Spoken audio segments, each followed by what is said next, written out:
Good morning all of you. आपका स्वागत है आपके ऑनलाइन शिक्षण यूट्यूब चैनल पर। जय हिंद दोस्तों।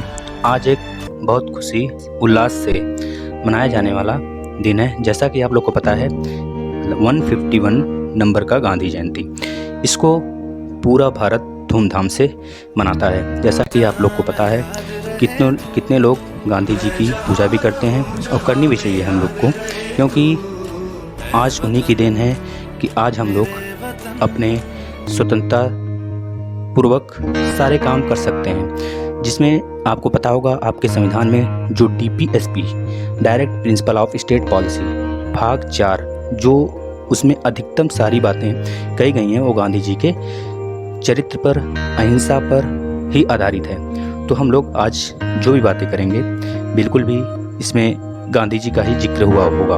बस आप लोग ध्यान से सुनते रहिएगा। आपको पता है दोस्तों, गांधी जी हमारे परीक्षा के दृष्टि से तो इम्पॉर्टेंट रहे ही हैं, लेकिन इसके साथ हमारे जीवन को, हमारी मातृभूमि को हमारी आज़ादी दिलाने में एक अहम रोल भी अदा किया है। इन्होंने तो आज हम लोग राष्ट्रपति कहे जाने वाले पूजनीय महात्मा गांधी जी के बारे में बातें करेंगे और आप लोग ध्यान से कहानी की तरह सुनते रहिए, साथ में अपने फ्रेंड्स को भी शेयर करिए। तो ठीक है, चलिए हम लोग स्टार्ट करते हैं। महात्मा गांधी का पूरा नाम मोहनदास करमचंद गांधी था। उनका जन्म 2 अक्टूबर 1869 पोरबंदर गुजरात में हुआ था। पोरबंदर नामक एक जिला है गुजरात में, वहाँ पे हुआ था।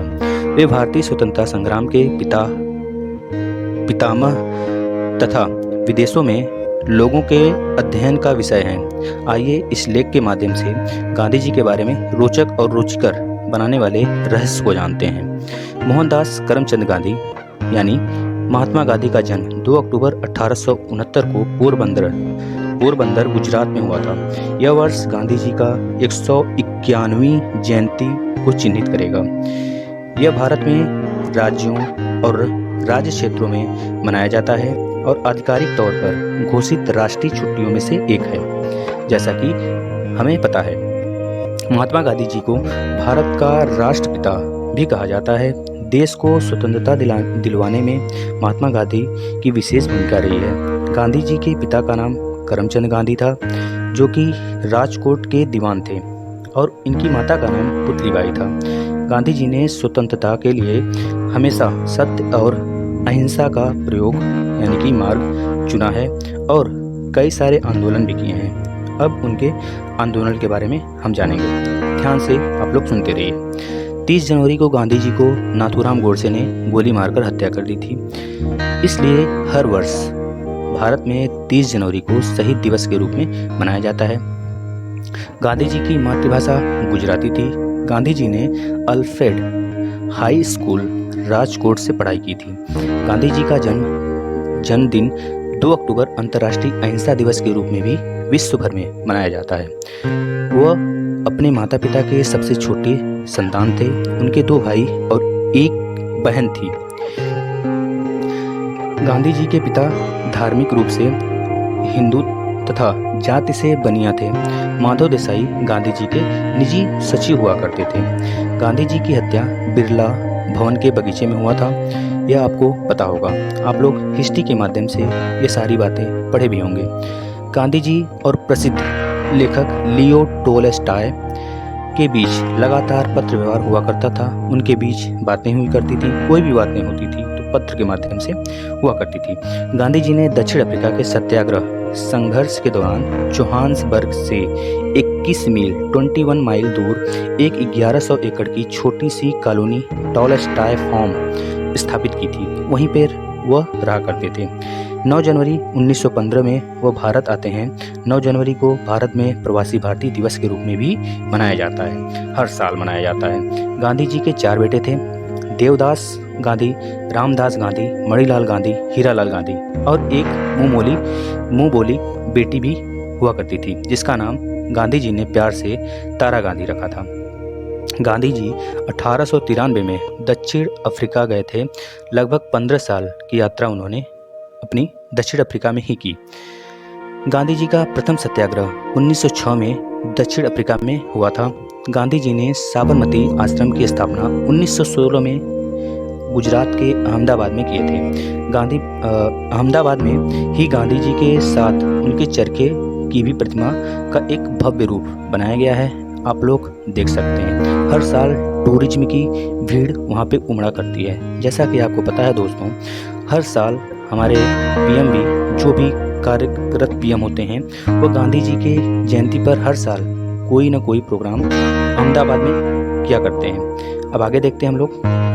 गांधी जी का भारत में पहला सत्याग्रह नील की खेती के कारण बिहार के चंपारण जिले में 1917 में हुआ था। दूसरा आंदोलन अहमदाबाद के सूत काटने वाली कंपनी में मजदूरों की ज़रूरतों को पूरा करने के विरोध में 1918 में अंग्रेजों के विरुद्ध गांधी जी ने आवाज़ उठाई थी। और यही आंदोलन जो मिल मजदूर आंदोलन है, इसी को गांधी जी का पहला भूख हड़ताल आंदोलन भी कहा जाता है। 1919 में रॉलेट एक्ट पास हुआ था। चौरी चौरा कांड भी 1919 में ही हुआ था। और उसी समय खिलाफत आंदोलन हमारे तुर्की में मुसलमान भाइयों ने उसका नेतृत्व किया था, जिसका नेतृत्व भारत में गांधी जी ने किया था। यह आप लोग याद रखेंगे।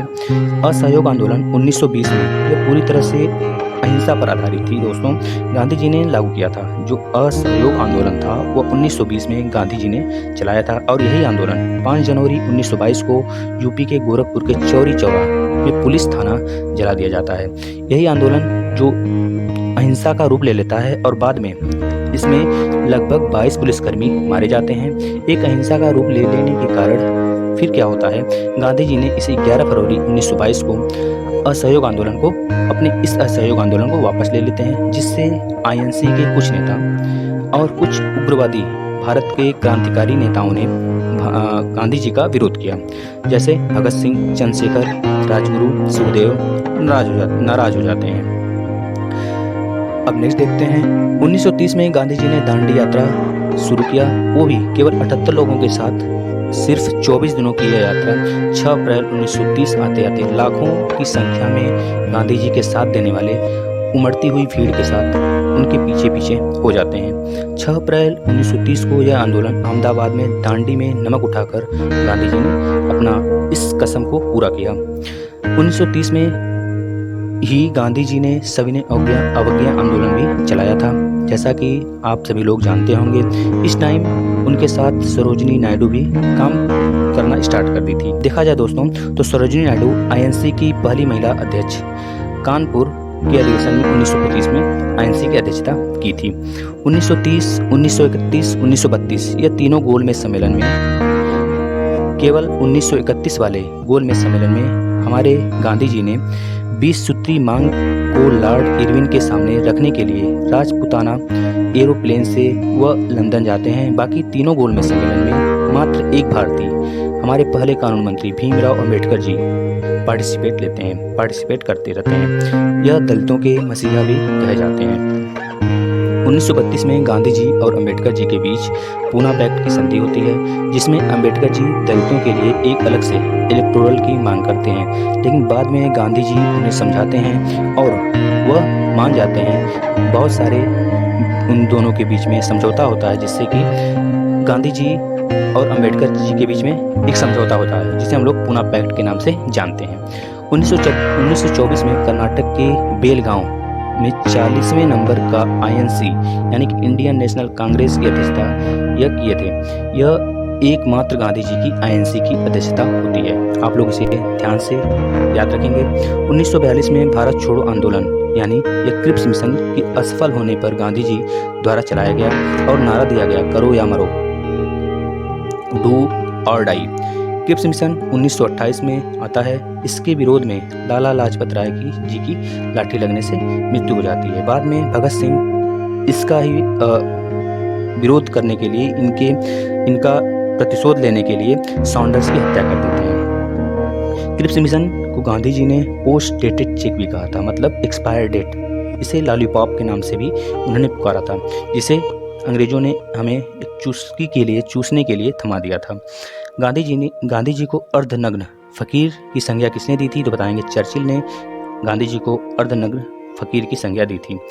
चर्चिल उस समय इंग्लैंड का पीएम हुआ करता था। गांधी जी के गुरु गोखले जी कहे जाते हैं, जैसा कि हम लोग जानते हैं। सुभाष चंद्र बोस जी ने गांधी जी को 1944 में राष्ट्रपिता की उपाधि भी दी थी। महात्मा गांधी की उपाधि गुरुदेव रविंद्रनाथ टैगोर ने दी थी। हरिजन पत्रिका, हरिजन समाज की स्थापना गांधी जी ने की थी। यह आपको पता होना चाहिए, क्योंकि हरिजन समाज को एक बहुत बड़ा सपोर्ट के रूप में, एक बहुत बड़े सामना मतलब कि सपोर्ट के रूप में गांधी जी सामने बिल्कुल खड़े थे। इनके ऊपर अत्याचार का बिल्कुल भी नामो निशान हटा देने वाले हमारे गांधी जी, इनका बहुत ज़्यादा ऊपर उठाने के लिए बहुत ही काम किया है, आपको पता होना चाहिए। जिस समय देश आज़ाद हो रहा था, यानी कि पूरी तरह से हो गया था, उस समय गांधी जी हमारे कोलकाता में शोक मना रहे थे। वहाँ पे दंगा फसाद बहुत ज़्यादा हुआ था, बस उसको रोकने के लिए वहाँ पे भाषण की ज़रूरत थी, बहुत ज़्यादा गांधी जी का सपोर्ट की ज़रूरत थी। जैसा कि आपको पता है दोस्तों, गांधी जी जिधर जाते थे उधर उनकी बातें बहुत ज़्यादा ही मानी जाती थी, जिससे अंग्रेज भी जब उनको करो या मरो का नारा देते हैं, वह करो या मरो का नारा 1942 में देते हैं, तो उनको जेल में रातों रात उठा लिया जाता है, जेल में बंद कर दिया जाता है। लेकिन बाद में उनको छोड़ने के बाद ही 1942 में जो दंगा फसाद स्टार्ट हुआ था, शुरू हुआ था, खून खराबा, वो तभी कम होता है जब गांधी जी को अंग्रेजों छोड़ते हैं। तब जाके गांधी जी ने अपने देशवासियों के लिए आवाज़ बन के खड़े हो जाते हैं, और जब तक कि कुछ चीज़ें कहते हैं और हमारे दंगा रुक जाता है, ये आपको पता होना चाहिए। दंगाई भी वही होते थे जो हम लोग के भारतीय के रूप में ही जाने जाते थे। जो दंगाई होते थे दोस्त, वो हम ही लोग थे एक तरह से, यह समझ लीजिए, क्योंकि हम लोग को एक आज़ादी की ज़रूरत थी, हम लोग को एक अपने राष्ट्र की ज़रूरत थी, जो कि पहले अंग्रेज़ों के आने से पहले जैसा राष्ट्र था। हम लोग चाहते थे कि यहाँ से अंग्रेज जाएं और हम लोग अपना पहले जैसा राष्ट्र स्थापित कर सकें, जैसा कि आप लोग इस समय देख रहे होंगे। 30 जनवरी 1948 को नाथूराम गोडसे ने गांधी जी को गोली से हत्या कर देते हैं। तो ठीक है दोस्तों, आज के लिए ये आपको पसंद आई होगी वीडियो, और आज शुभ दिन है, आप लोग गांधी जी के बारे में बहुत कुछ जान लिए, और इसको परीक्षा के ही पॉइंट ऑफ व्यू से नहीं दोस्तों, अपने जीवन की एक शैली के रूप में इसे देखिएगा।